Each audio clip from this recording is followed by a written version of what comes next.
और अभी मुझे मौका मिला तो मैं भी अपनी बात संक्षिप्त में रखने की कोशिश करूंगा। तो पहले तो मैं सब लोग सुस्त है तो एक नारा लगा के फिर अपनी बात शुरू करूंगा। आदिवासी एकता जिंदाबाद, अरे आदिवासी एकता जिंदाबाद। जल जंगल जमीन कोणी छे, जल जंगल जमीन कोणी छे,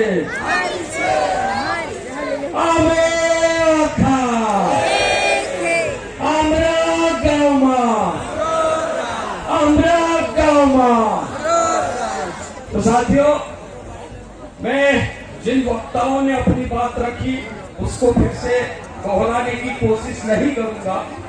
मैं जिस प्रकार से कुछ साथी ने वन अधिकार मान्यता कानून, वन कानून और भारतीय वन अधिनियम के बारे में कुछ कहा है, तो मैं उसी को आगे बढ़ाते हुए अपनी बात को रखने की कोशिश करूंगा। साथियों, जिस तरह से 1857 से लगाकर 1935 तक अलग अलग इलाके में अलग अलग आदिवासियों ने अपना खून देकर इस देश को आजाद करवाया था और इस देश के जो काले कानून थे उन कानून को बदलते हुए 1935 में आदिवासियों के लिए अलग प्रावधान की व्यवस्था करवाई। तो वो 1935 के बाद में 1947 में आजादी मिली और 1950 में देश का संविधान बना। उस संविधान में आदिवासियों के लिए जो अधिकार थे, उसी में वनों के बारे में अगर हम देखेंगे, जंगल में रहने वाले लोगों के बारे में देखेंगे, तो भारत सरकार का 1927 वाला वन अधिनियम के तहत हमको पेट भरने के लिए रोटी खाने की आजादी नहीं थी। जंगल में से पाला लाओ, लकड़ी लाओ या तो फिर बाद में जड़ी बूटी लाओ, फल फ्रूट लाओ, वो आजादी नहीं थी। वो आजादी को लेकर लड़ते लड़ते देश के आदिवासियों ने अलग अलग जगह आंदोलन किया और आंदोलन करने के बाद में 2006 में वन अधिकार मान्यता कानून को बनवाया। क्या था वन अधिकार मान्यता कानून? वन अधिकार मान्यता कानून में 3 प्रकार के अधिकार दिए। एक व्यक्तिगत अधिकार, दूसरा सामूहिक अधिकार, तीसरा सामुदायिक अधिकार। कानून बन गया, लेकिन जो है कानून को जो है लागू करवाने वाली सरकारें जानबूझ के उस कानून को लागू नहीं करवाई और जिस ढंग से कानून का प्रचार प्रसार होना चाहिए था, उस कानून का प्रचार प्रसार नहीं होने के कारण जंगल में रहने वाले लाखों लोगों को उनके अधिकार नहीं मिले। और उसी बीच में साथियों, बड़ी दुख की बात तो यह है कि भारत सरकार ने बैठ जाओ आगे आके भी फालतू सर्वे करवाया कि वन अधिकार मान्यता कानून से भारत की कुल जमीन, जंगल जमीन, तो भारत की कुल जंगल जमीन 75,000 करोड़ एकड़ थी। उसमें वन अधिकार मान्यता कानून के बनने के बाद में लोगों को 50,000 करोड़ हेक्टेयर जमीन उनको मिलने वाली थी। इसीलिए भारत सरकार ने एक रिटायर्ड कंजर्वेटर को पर्यावरण बताकर सुप्रीम कोर्ट में केस लगवा दी और सुप्रीम कोर्ट में केस लगाने के बाद में वो इसका फैसला सन 2000 में आया और 2000 में जो है उस फैसले के तहत 13 लाख परिवारों को जंगल जमीन से बेदखल करने का आर्डर सुप्रीम कोर्ट ने दिया। उस सुप्रीम कोर्ट के आदेश के विरुद्ध में भारत के अलग अलग इलाके में रहने वाले आदिवासियों ने सुप्रीम कोर्ट के आदेश के विरुद्ध में आंदोलन किया और उस आंदोलन से सुप्रीम कोर्ट ने वो अपना फैसला रोक लिया। अभी वो फैसला जो है लागू नहीं।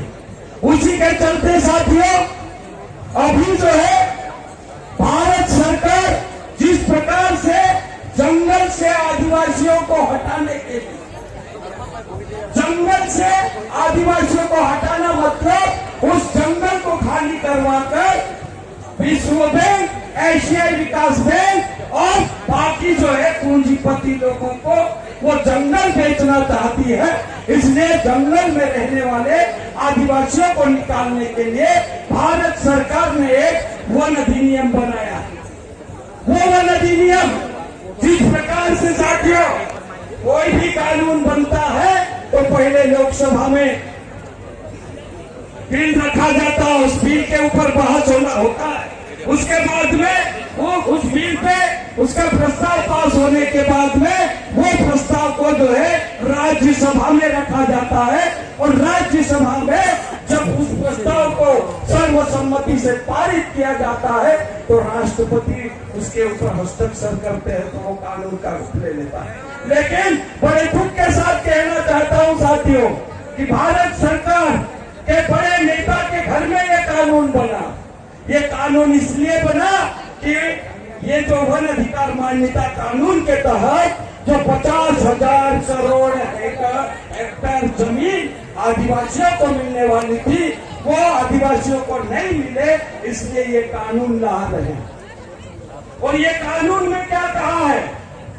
ये कानून में ये कहा है कि जिस प्रकार से आदिवासियों के ऊपर पहले कोई गुनाह करता है तो जो है उसको जो है 100-200 रुपए का दंड दिया जाता है, लेकिन इस कानून में कम से कम 50 लाख और कम से कम 25 लाख और अधिक से अधिक 50 लाख तक का जुर्माना।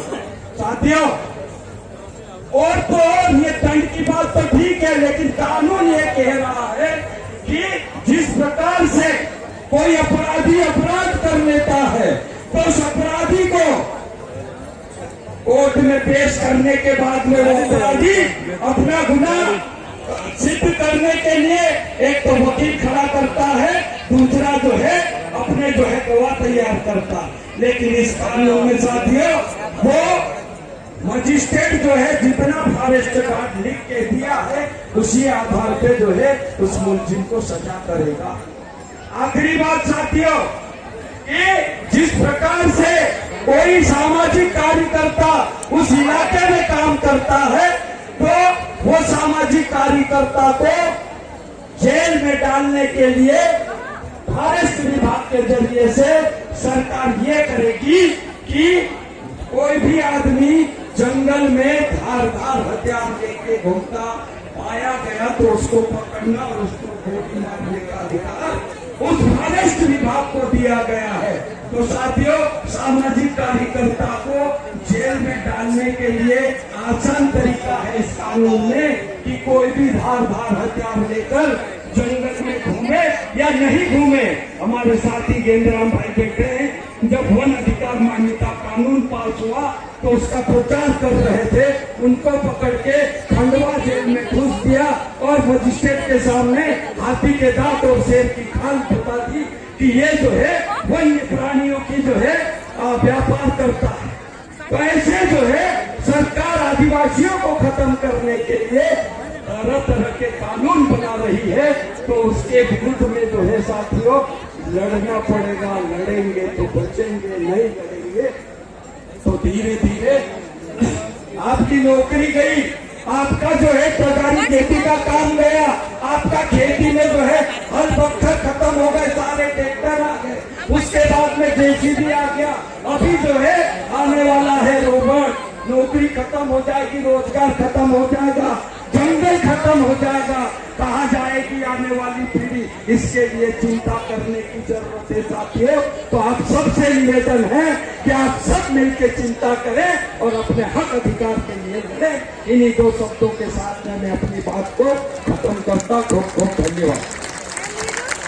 जीवन के कड़वे अनुभवों के साथ में आपने जो रास्ता बताया कोशिश करेंगे उन समाधान बताने पर, उन समाधानों का